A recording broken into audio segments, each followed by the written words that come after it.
নিউজে বারবার করে বলা হয়েছে কি যে 20 জন 25 জন করে মারা গেছে, আমাদের শিক্ষকদের গায়ে হাত তুলছে। রাত্রে আমাদের 8টার সময় বলা হয়েছে কি যে কলেজের ভিতরে কোনো লাশ নাই, কিন্তু রাত্রে 2টার সময় অ্যাম্বুলেন্সে করে লাশ নিয়ে গেছে, হেলিকপ্টার করে আমাদের লাশ গুম করছে, আমাদের ছোট ভাই বোনদের লাশ গুম করছে।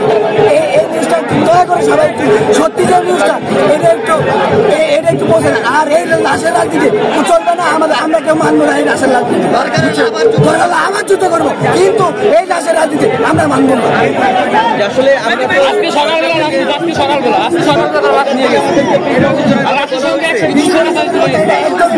আমরা নিজেরা 100 উপরে লাশ বের করছি,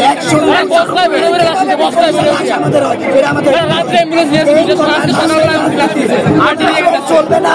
আর আমাদের এই ভাইরা আমার ভাই বোনদের লাশের রাজনীতি কোনোভাবে মানবে না, কোনোভাবে মানবে না। আবার যুদ্ধ করবো, কোনোভাবে এই লাশের রাজনীতি। এখন আসলে আপনারা মূলত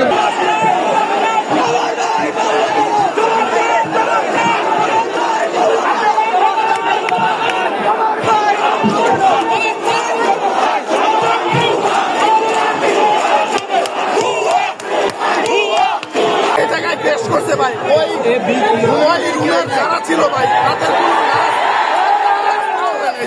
তাদের তো লাশ পাওয়া যায় না।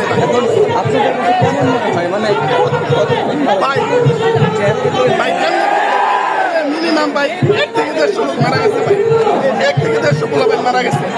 তারা বলতেছে 20 জন। একটা ক্লাসে এই যে তোমাদের একটা ক্লাসে কতজন স্টুডেন্ট, 10 জন না আসলো ভাই, একটা ক্লাসে তো 30 জন করে স্টুডেন্ট থাকে ভাই। তাহলে ধরেন চারটা ইয়ার মধ্যে হলো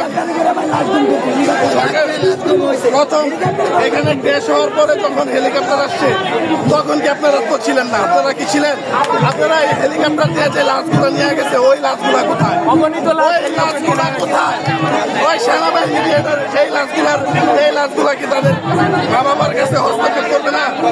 ওই মা বাবার কাছে দিবে না?